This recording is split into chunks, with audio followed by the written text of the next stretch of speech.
อนอบน้อมเอากุณพระแก้วเจ้าทั้งสามประการอันมีพระพุทธพระธรรมพระสงฆ์กุณพ่อกุณแม่กุณครูบาอาจารย์กุณศีลธรรมกรรมฐานจงมาปกห่มรักษาครูบาอาจารย์อันเป็นสาระประโยชน์ทางด้านพระพุทธศาสนาน้ำธรรมคำสอนขององค์สมเด็จพระชินวรสัมมาสัมพุทธเจ้าได้มาปะมาพบมามาเล่าสู่บรรดาพ่อแม่พี่น้องพ่อออกแม่ออกศรัทธาตั้นสาธุชนคนดีต่างหลายแล้วไผที่ยังบ่ลุกเตื้อก็เกียมตัวลุกมาได้แล้วเนอะลุกมาได้แล้วตื่นมาได้แล้วหลับลุกเจ้ากินพักตั้งไปหลับลุกขวายกินพักตั้งเก้าลุกเจ้าได้หลายลุกขวายได้น้อยหลับลุกเจ้าเป็นเจ้าตั้งหลายหลับลุกขวายปาเฮ่อลูกหลานเป็นหนี้เป็นข้าเนอ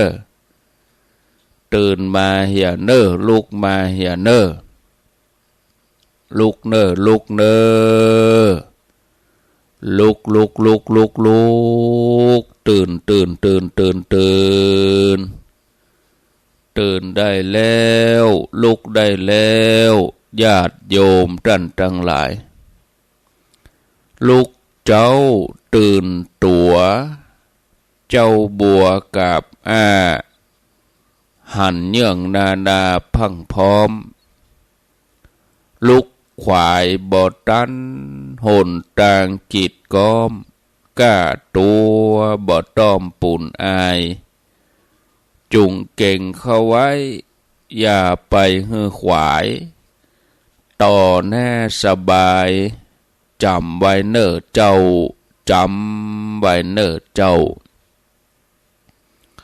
อรุณสวัสดิ์ธรรมะสวัสดีสวัสดียามเจ้าศรัทธาญาติโยมท่านผู้ฟังทั้งหลายยินดีต้อนรับเข้าสู่รุ่งอรุณวันใหม่วันนี้ปะกันเป็นเจ้าวันพุธที่1เดือนพฤษภาคมพุทธศักราช2567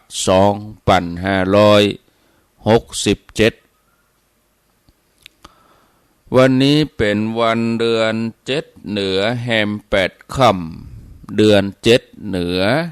แฮม8ค่ำพร่ำว่าเป็นวันพุธกลางสัปดาห์สัปดาห์นี้เป็นสัปดาห์ต้นเดือนพฤษภาคม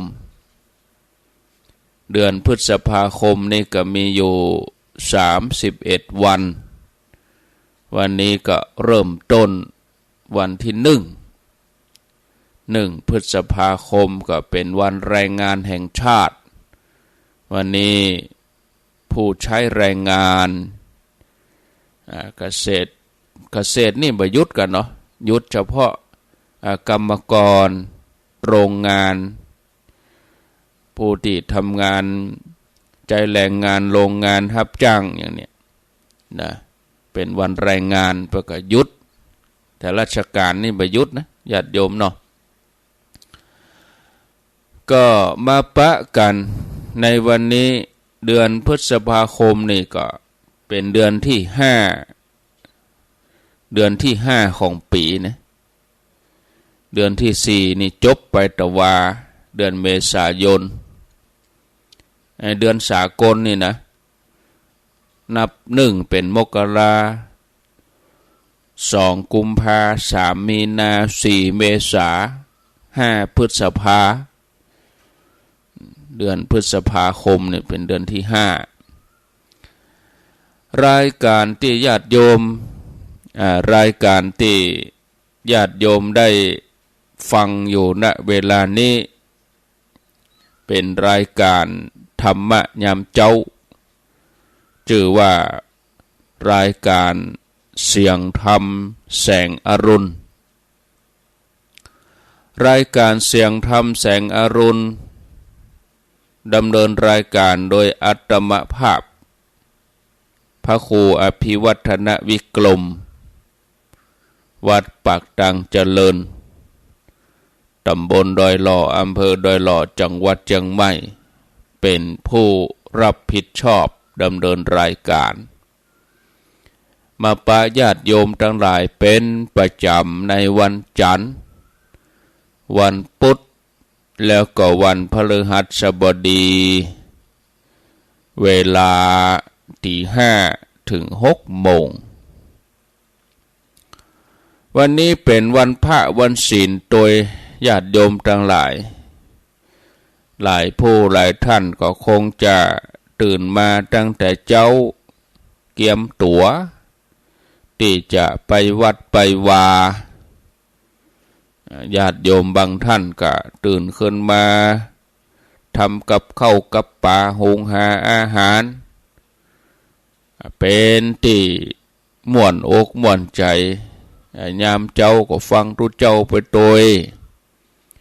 เปิดวิทยุฟัง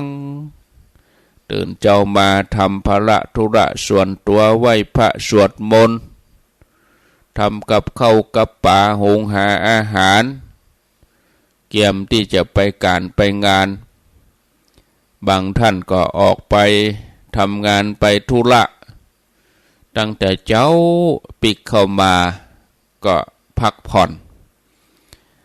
คนเฒ่าคนแก่นี่ก็ลูกเจ้าตี 3 ตี 4เปิดวิทยุฟังหน้านี้ค่อนข้างจะฮอตการนอนก็อาจจะบ่ค่อยเต็มที่เนาะเพราะอากาศมันร้อนอบอ้าวเปิดพัดลมก็อุ่นเหี้ยอันนั้นญาติโยมก็จะไปละน้ำจะไปฮือเป็นการภาวะขาดน้ำโรคขาดน้ำนี่มันจะช็อกอากาศร้อนร่างกายเฮานี่ต้องการน้ำไป5 ส่วนนี่นะน้ำเนี่ย3 ส่วนญาติโยมทั้งหลายกินไปตลอดเลยนะน้ำนี่เป็นปัจจัยสำคัญจะไปละธรรมะก็เหมือนเดียวกันนะเนาะตื่นเจ้ามาเขาก็ได้ยินได้ฟังกันรายการที่จบไปปกติวันพุธญาติโยมจะได้ฟังเทศน์ธรรมเมืองจากพระครูสังฆลักษณอัตรัตนสิริวัดหริการามตำบลต้นทงอำเภอเมืองจังหวัดลำพูนแต่เนื่องจากว่าอินเทอร์เน็ตท่านเสียทางบริษัทบ่ได้มาแก้ไขเตื้อ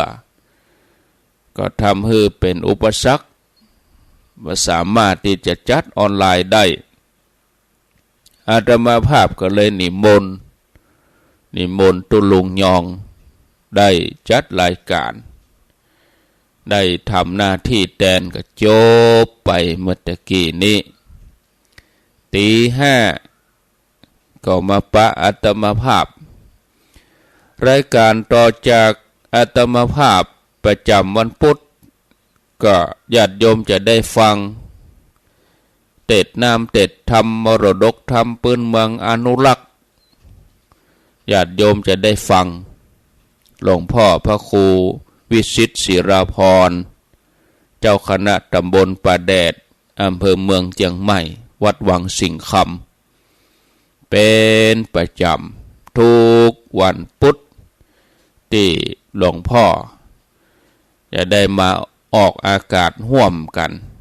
กับเครือข่ายขึ้นสีขาวตามปกติหลวงพ่อก็เทศตลอดอยู่แล้ว6 โมงทุกวันที่คลื่น 104.5 วัดฝ่ายหินนี่บันไดที่หลวงพ่อ ติดศาสนกิจหรือว่าเน็ตเนยเปิ้นก็จะแจ้งเจ้าหน้าที่รายการเปิ้นก็เอาสัญญาณตั้งเคลื่อนสีขาวออกไปก็เทปเปิ้นก็อย่างใดก็ทำงานร่วมกันก็เป็นกำลังใจให้กับศรัทธาญาติโยมนั่นเอง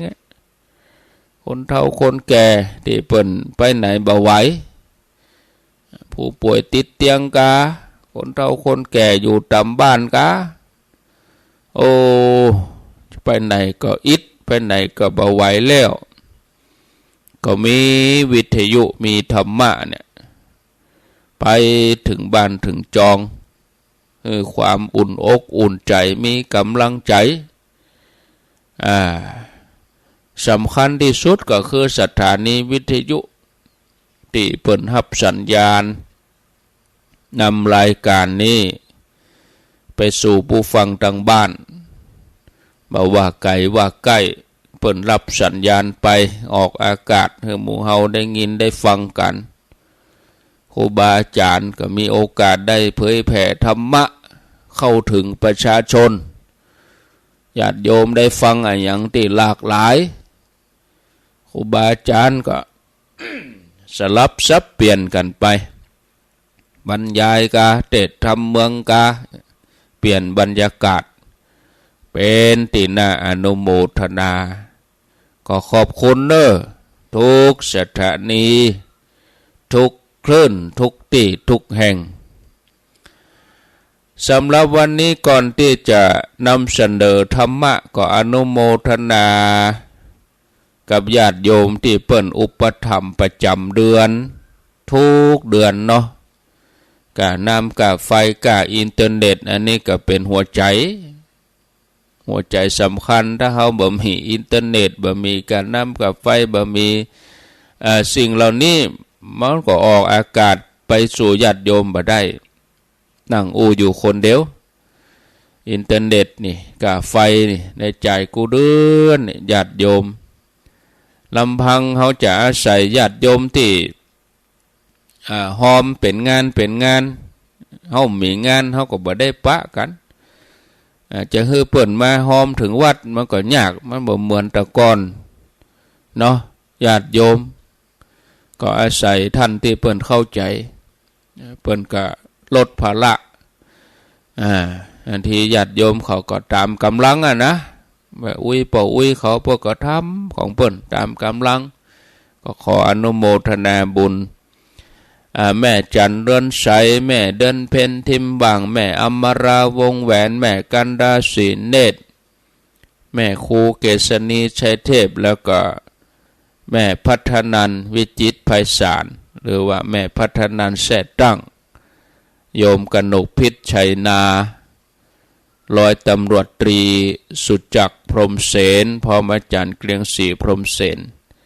อันนี้เป็นผู้อุปถัมภ์ลักอยู่แต่ก็ญาติโยมอื่นๆก็มีที่บ่ได้อ่านชื่อก็จะไปน้อยใจอันนั้นเขาก็ตานรู้อีนะอันนั้นเขาตานเป็นเตื้อถ้ามีโอกาสก็เอาชื่ออ่านวันพูกก่อนเนาะวันนี้เวลาปออูไป20 นาทีละก็เดี๋ยว6 โมงก็เกียมตัวลงศาลาวันนี้วันศีลก็ได้ไปปั่นศีลปั่นปอนให้ศรัทธาธรรมะตามปกติถ้าเป็นวันศีลนี่จะบ่เข้ารายการนะเพราะว่าธุระมันหลาย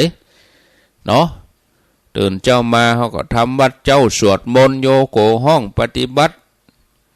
นะมันก็เพื่อเขาจะทำธุระเสร็จกับ6 โมงปลายลงศาลาแล้วก็7 โมงครึ่งเป็น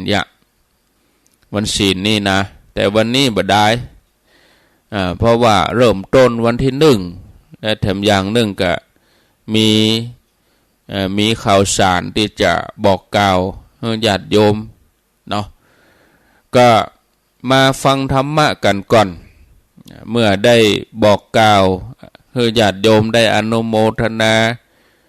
กับผู้ที่มีเจตนาตั้งใจอุปถัมภ์ประจำเดือนแล้วก็จะปั่นป้อนเนาะสัพพิติโยวิวัจจันตุสัพพะโลโก วินาสันตุมาเตภวัตวันตะลาโยสุขีติคายุโกภวะอภิวาทานะสีลิสะนิจจังวุตาปจายโนจัตตาโลธรรมาวทันติอายุวันโนสุขังปะลังเอาแล้วอยู่ดีมีสุขเนอะได้ปอนแล้วเนาะได้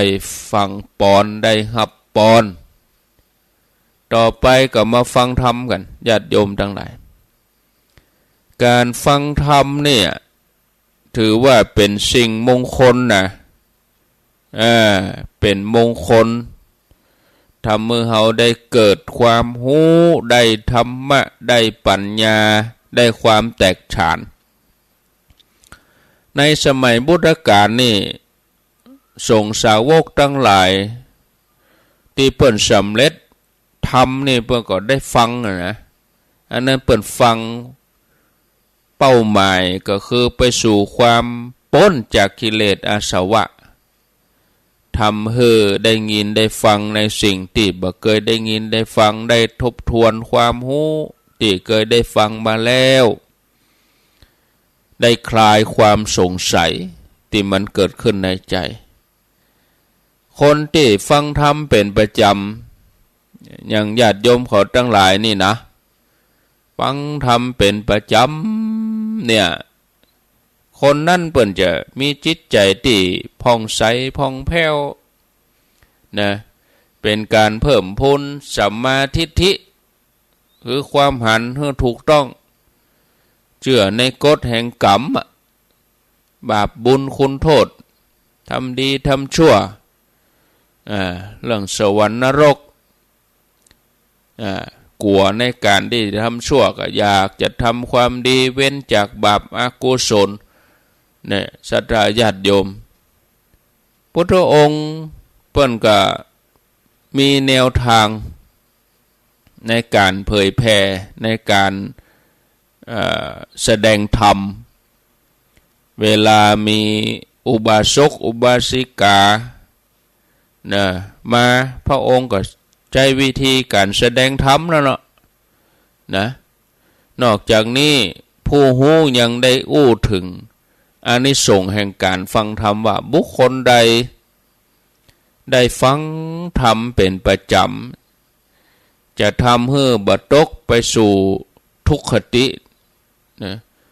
ตลอดแสนกัปเนี่ยแต่ต้องฟังด้วยจิตที่เลื่อมใสนะไม่ใช่ฟังแล้วก็ไปจับผิดมันจะแต้ว่าอีเนี่ยถ้ามันตั้งเป้าอย่างนี้ตั้งธงไว้อย่างนี้เนี่ย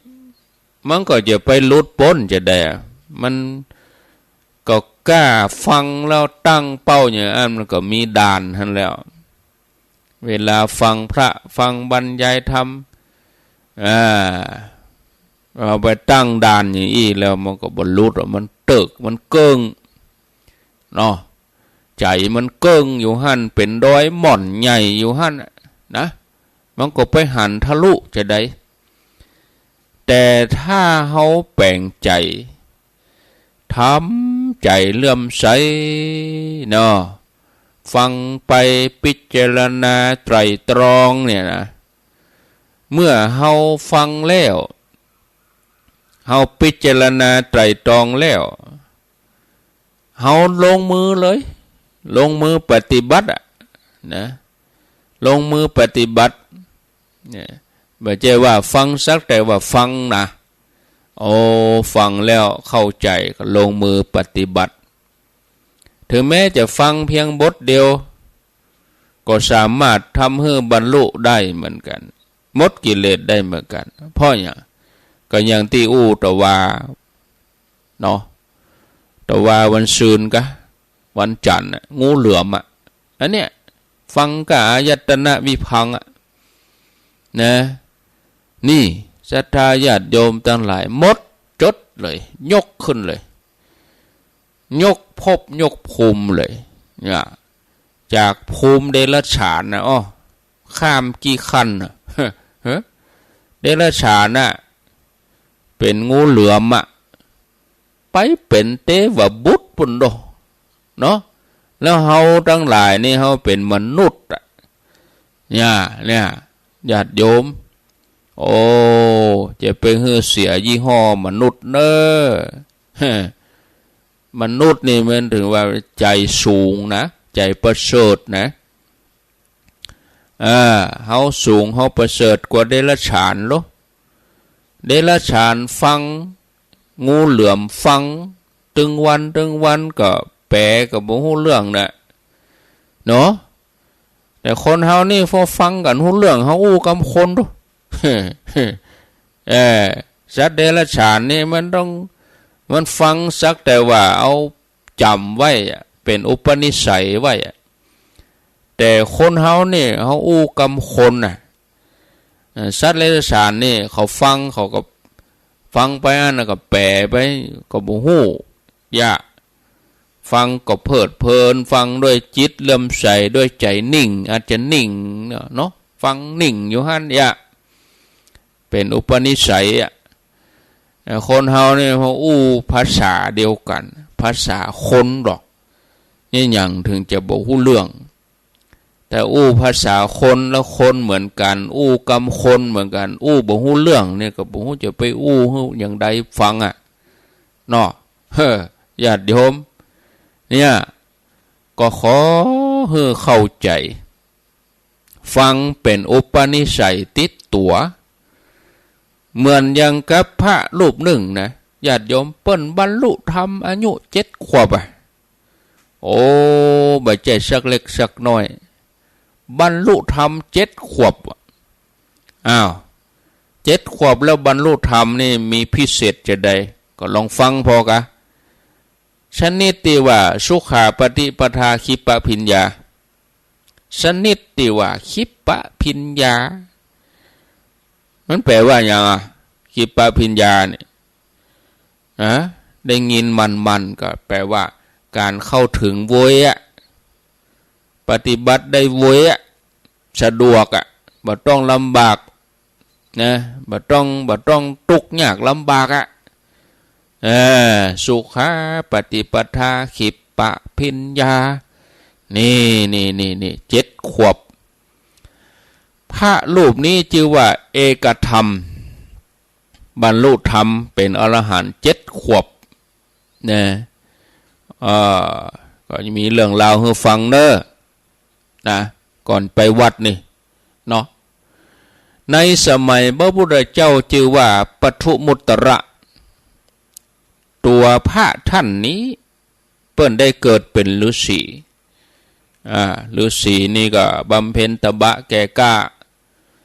มีอภิญญาด้วยเหรอฤาษีนี่วิเศษเหรอฤาษีก็สามารถเหาะเหินเดินอากาศได้บินได้เหมือนนกนะมีฤทธิ์หรอฤาษีนี่มีอานุภาพเพราะว่าปั่มเพ็งบารมีเป็นเวลาที่ยาวนานสั่งสมจนมีฤทธิ์วันหนึ่งฤาษีนี่เหาะไปที่ป่าบะเดือเพื่อจะไปเสาะหาผลไม้มาคบฉันบังเอิญในขณะที่เหาะไปนี่นะท่านผู้ฟังญาติโยมขณะที่เหาะไปนี่มันเหมือนมีกำแพงเป็นม่านยังหมอกบ่เดียวนี่กันยังหมอกควันนี่กันมันบ่หันดอยเหาะไปกูเตือมันหันเป็น30 กิโลบุตรแต่อันนี้มันเป็นม่านหมอกเป็นกำแพงหมอกมันบ่หันดอยบ่หันอย่างมัวอุ้งจุ้งถ้าจะยังบ่เดียวเนี่ยเนาะหมอกกำแพงขวางกั้นหนทางทางหน้าก็มืดมดอุปมาเหมือนนกที่บินเข้าไปใกล้ดอยใหญ่ดอยสูงไปใกล้ดอยสุเทพไปใกล้ดอยอินทนนท์มันเป็นหน้าผาบินขึ้นสูงไปก็มืดไปติ๊กบังไปติ๊ก จะบินข้ามก็ข้ามมาได้ก็ต้องอ้อมอย่างเดียวนะฤาษีตนนี้ก็สงสัยว่าโหอันนี้อย่างใดกูเตื้อนี่เฮาเหาะมาทางนี้มันโล่งเหรออันนี้อย่างมีอย่างมาบังกำแพงหมอกอย่างมาบังนี่ที่นี่คงจะมีโตนวิเศษกว่าเฮาโตนที่เปิ้นมีฤทธิ์นักกว่าเฮามาอยู่กะเพราะว่ามันมีรัศมีออกมาเฮาสามารถที่จะเหาะข้ามไปได้ฤาษีตนนี้ก็ใครลองกะจามพอละลองฤทธิ์พอละนะผู้วิเศษนี่จะสามารถยุดยั้งเฮาได้ก็ฤาษีนี่ก็แถลงล่ายมนเป็นไอ้น้ำควันนี่มันการไอ้น้ำเข้าไปในจันบรรยากาศลอยไปลอยมาแต่ก็บ่สามารถทะลุบริเวณนั้นได้ญาติโยมถ้าควันอย่างเฮานี่โดนฝนโดนน้ำมันก็ละหมดละกะเป่งเมื่อเนาะลมใหญ่ลมหลวงฝนมานักๆมันก็ละหมดละแต่อันนี้มันละเฮ้ยโอ้โหแบบเป่งแบบอย่างมีอย่างเก่าก็มาพิจารณามีผู้ใดเนาะผู้ใดมีอานุภาพนักกว่าเฮามาคัดขวางเส้นทางเฮานี่ฤาษีตัวนี้ก็เล็งด้วยตาทิพยจักษุก็พบว่าโหตั้งลุ่มปุ่นมีสมณะมีพระรูปหนึ่งกำลังแสดงธรรมอยู่หรอกำลังแสดงธรรมอยู่ก็เนี่ยยังญาติโยมเขาฟังธรรมอยู่เนี่ยกะเนี่ยญาติโยมเฮาไปทางอากาศนี่สมัยที่ครูบาอาจารย์นี่เพิ่นแสดงธรรมนี่นะมันก็ไปตั้งอย่างเงี้ยมันยังขึ้นนี่กระแสมันไปกระแสธรรมพระองค์แผ่ข่ายพยานก็ยังเปิ้นแผ่ขึ้นนี่เนาะไผที่อันมีใจบริสุทธิ์ผ่องใสก็คืออย่างเฮามีใจอยากฟังวิทยุเฮาก็ไหลมาฟังอย่างกะคนที่มีใจมืดมิดก็ปิดเหียอย่างกะถ้าอย่างนั้นก็เนาะพระองค์แผ่ข่ายพยานก็ลักษณะเดียวกันเนี่ยอันนี้เนี่ยมีภิกษุรูปหนึ่งกำลังแสดงธรรมให้คนฟังฤาษีนี่หันลังสีเนาะหันรัศมีเป่งขึ้นมาโอ้ทะลุขึ้นมาเพียบนเพลุนี่สว่างสวัยโอ้ทันดีทันใดนั่นก็หู้ทันทีว่าโอ้สมณะนี้บุคคลนี้บ่ใจไผ่คือพระพุทธเจ้าลูนี่โดญาติโยมทั้งหลายพระองค์เป็นผู้ตรัสรู้เองโดยชอบเป็นผู้หู้แจ้งในโลกมีอานุภาพนัก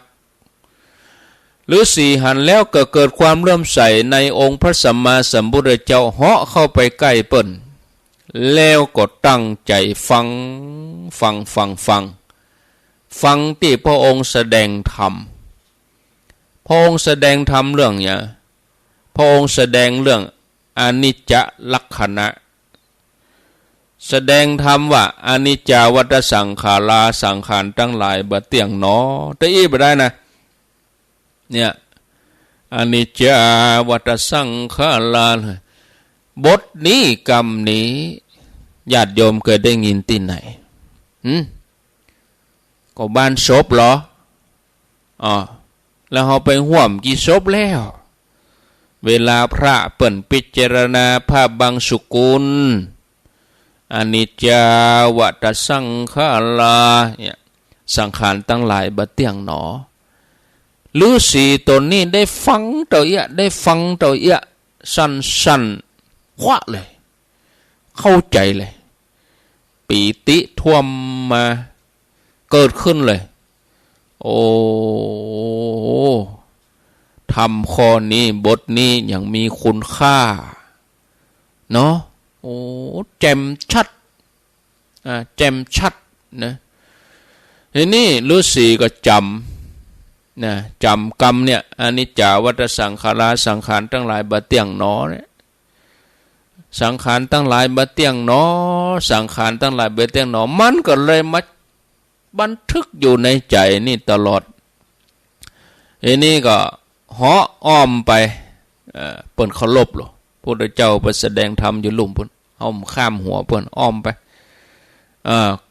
ว่าไปด้วยแหละอนิจจาวัฏสังขาราอนิจจาวัฏสังขารานะอ้อมไปด้วยจิตใจเคารพในธรรมปล่ำเปิงพิจารณาไปเลยพิจารณาไปสังขารทั้งหลายบะเตียงหนอบำเพ็ญไปน่ะโอ้จนหมดอายุไขจนสิ้นอายุเมื่อละโลกไปแล้วก็ไปเกิดเป็นเทวบุตรอยู่บนสวรรค์ชั้นดาวดึงส์ด้วยอานิสงส์แห่งการฟังธรรมบทนี้ก็ทำให้ฤาษีเนี่ยละจากโลกมนุษย์ไปเกิดเป็นเทวบุตรชั้นดาวดึงส์บุญสวรรค์บุญนะเป็นเวลายาวนานถึง30,000 กัปแล้วเขาฟังมากี่ผูกอย่าโยมย้อนถึงตนเองโอ้ฟังธรรมม่วนท่านพระโคอย่าแล้วเขาเอามาปฏิบัติก่อนนะเอาม่วนอย่างเดียวกะเขาบ่ได้โอปัญญิโกโอปัญญิโกที่เขาสวดกันนะโอปัญญิโกน้อมเข้ามาใส่ตนธรรมะของพระเจ้านี่ต้องน้อมเข้ามาใส่ตนการน้อมเข้ามาคือการต้องเอามาปฏิบัติลงมือพิจารณาปฏิบัติเปิ้นบอกเฮ้อสวดมนต์อย่างเดียวกะเอาภาวนาสวดมนต์เป็นยาทาภาวนาเป็นยากินเนาะเขาต้องใจถึงสรรพคุณนี่ถึง2 อย่างโรคทุกข์มันถึงจะหายเขาได้แต่บ่นเพ้อเนี่ยเขาได้แต่อ้อนวอนเขาบ่ได้ปฏิบัติเขาก็บ่เข้าถึงมันจะหายว่าโรคกิเลสนี่ก็มีความโลภความโกรธความหลงอยู่ตลอดนะกะสวดมนต์เสี่ยงเป็นเล่มเป็นชั่วโมงอย่างได้ก็จ้างถ้าบ่ได้ลงมือปฏิบัติให้มันกู้กันเนี่ยญาติโยมฤาษีนี่เนี่ยเวียนว่ายแต่เกิดอยู่2 ภูมิ 2 ภพตัวอันน่ะก็คือจากสวรรค์ชั้นนี้ไปแหมสวรรค์ชั้นนั้นก็คือว่าจากสวรรค์ถ้าว่าใจบุญในสวรรค์หมดปิกมาในโลกมนุษย์ก็ได้เป็นพญาเจ้าเมืองดอกเนี่ยมาเกิดเป็นพญาเจ้าเมืองนะที่พิเศษสำหรับท่านนี้ก็คือว่าถึงแม้จะไปเกิดในเทวโลกหรือว่ามนุษย์โลกก็ยังจำกรรมว่าอนิจจาวัฏสังขาราได้อย่างขึ้นใจนี่เพราะว่าของเก่าเพราะว่าบันทึกไว้เนี่ยบ่เคยลืมเลือนเลยทำให้ท่านตั้งอยู่ในความประมาทในการดำเนินชีวิตตลอดเวลาประสบพบเจออันยังก็บ่กระทบกระเทือนใจอันยังบ่ล้มหงร้องไห้เฮาทั้งหลายเฮาต้องฝึก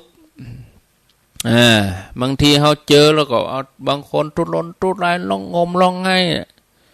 ดิ้นกันให้นะญาติโยมอันนี้เฮาฝึกเอาเฮาหันคนอื่นเปิ้นตายแหมเมินเฮาเองก็จะตายเนี่ยเฮาต้องคิดนี่อีกอะเนี่ยเฮาตายไปแล้ว4 เดือนเนี่ยแต่ว่านี่เฮาตายไปแล้วเนี่ยมันก็ผ่านแล้วเนี่ยเฮาคิดนี่อีอ่ะเนี่ยมันก็ทำมือเฮาประมาทนะญาติโยมฤาษีตนนี้บอกกองมาถึงจาดสุดท้ายมาเกิดเป็นคนมนุษย์เฮาก็มาเกิดเป็นลูกเศรษฐีอายุ7 ขวบ ป่อนิมนต์พระมาเทศน์ที่บ้านลูกเบานี่ก็ฟังธรรมด้วยป่อน่ะนั่งฟังธรรมตัวเนี่ยญาติโยมเปิ้นว่าโอ้แปลงดีไว้ให้ลูกแปลงถูกไว้ให้หลานเนาะขยมดีเปื่อตูเจ้าคนเฒ่าคนแก่ดีเปื่ออาบน้ำฟังธรรมน่ะเนี่ยอันนี้เอาลูกฟังธรรมตัว7 ขวบนะบอกกองพระขึ้นเทศมาถึงบทที่ว่าอนิจจาวัฏสังขารา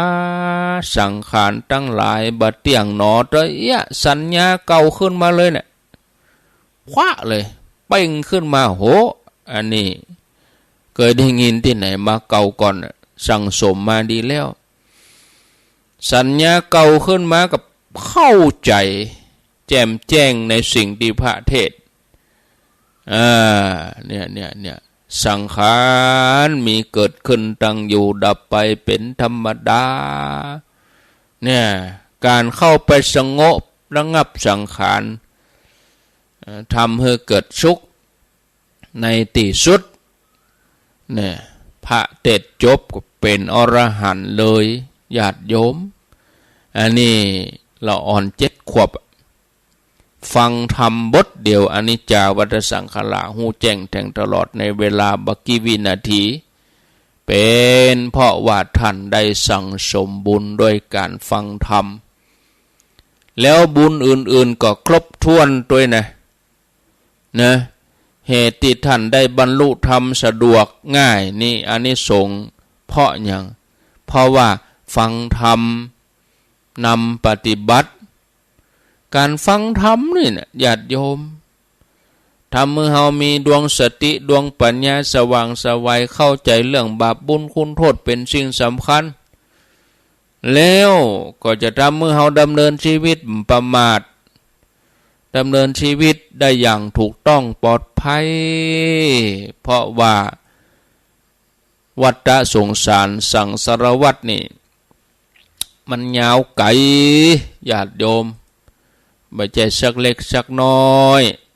มันยาวไกลแต่จะไปลื่นมันอย่าไปว่าเอาเปาะเอากระจาดนี่ก็เปาะอันนี้ดำเนินชีวิตอยู่อย่างประมาทนะถ้าเฮาเชื่อเฮากับวันพูกก็มีเหรอแต่เฮาจะได้หันก่อนเนี่ยถ้าบ่เชื่อว่าภพภูมิบ่เชื่อว่าจัดนี้จัดหน้ามันจะมีแต่ว่าท่านจัดนี้จัดหน้าจัดแล้วก็ตะว่ามีก็มาถ้าไปคิดมากแต่ว่ามีก็เดือนแล้วมีก็ปีแล้วมีก็อันก็ต้องมีจัดแล้ว10 ปีที่แล้วมีก็20 ปีที่แล้วมีก็แต่ก่อนเขาเป็นละอ่อนอยู่แต่ก่อนเขาหนุ่มเขาสาวอยู่ก็มีแล้วพ่อแม่เขามีไหนหมดเขามีไหนหมดอดีตมีแล้วกี่ร้อยปีมาแล้วคนตอนก่อนเนาะเขาไปหันไปแอวพอเมืองเก่าเหมือนกันเวียงท่าการเวียงผุกามสุโขทัยศรีสัชนาลัยอยุธยาอย่างโมเนี่ยเขาไปพอสักปลักหักพังแล้วคนที่เบิ้นแปลงมีไหนหมดอันนี้มันก็ต้องมีกาจัดแล้วจัดหน้ามีก็มีวันนี้วันที่1วันผูกก็ต้องมีวันที่2วันที่3ที่4ที่5เดือนหน้ามีก็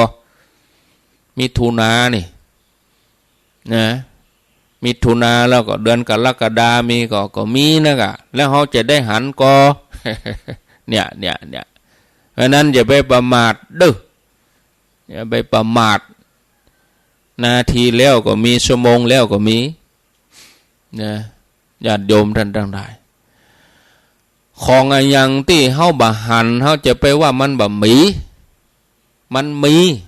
เพราะเฮาเข้าบ่ถึงนี่อย่างเฮาเข้าบ่ถึงเฮาเมาแต่ก็ยังเชื้อโรคอย่างเฮามันจะหันด้วยตาเปล่าเหรอน้องต้องใจกองโอ้นี่อย่างเฮาถึงจามถึงไอ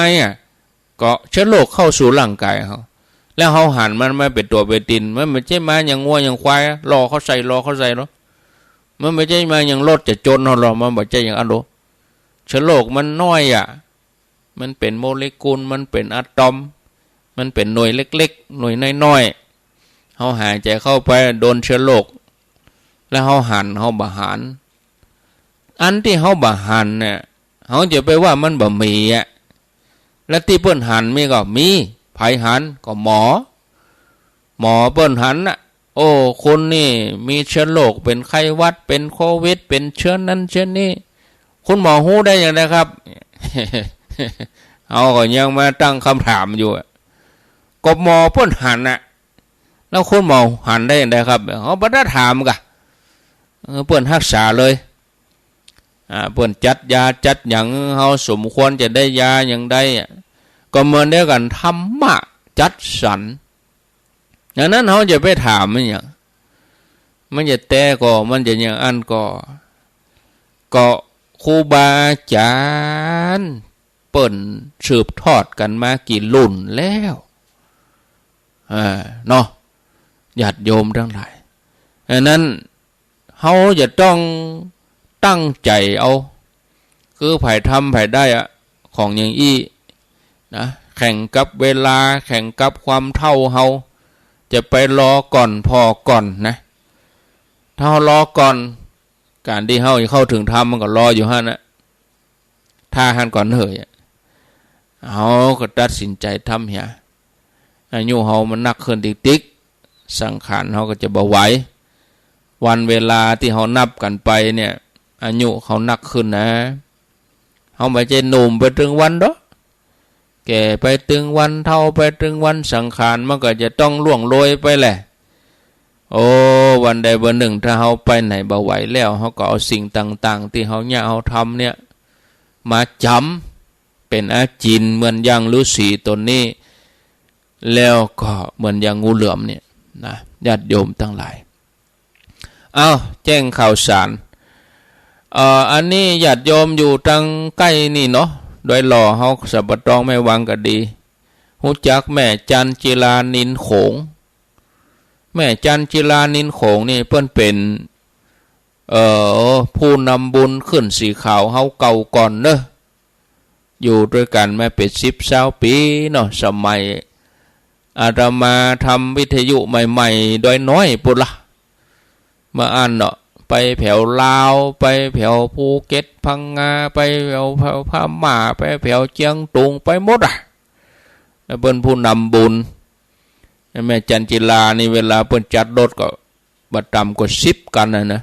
สายพุนเนอร์ยังคามพุนเนอร์ประเด็นนี้แม่จันจิลานินโขงนี่เปิ้นเสียชีวิตแล้วเปิ้นจะเอาชาปนกิจวันที่3ตั้งศพบำเพ็ญกุศลไว้ที่วัดดอนใจตำบลยางคามอำเภอดอยหล่อจังหวัดเชียงใหม่นี่ไผที่ฮู้จักมักเกยเนาะแต่เปิ้นก็ห่างเหินไปจันเมินเพราะว่าเปิ้นบ่สบายรุ่นลาวรุ่นเขาเป้าพิรุณเขาพูดนะเป้าพิรุณธรรมวังเขาพูดนะแม่จันจิลานินโขงดอนใจอาตมาก็ได้ไปเยี่ยมเปิ้นแต่ว่าจะเข้าเวียงก็ไปแวะในงานท่านแล้วไปกับท่านอาจารย์วรรณชัยพระครูกัลยาณประโมทตุลุงยองปากันไปเนาะแสดงความหันใจไว้อาลัยแสดงความเสียใจกับลูกหลานเพิ่นจะชาปนกิจศพวันที่3วันศุกร์แล้วก็วันพุธวันที่2เมื่อคืนสุดท้าย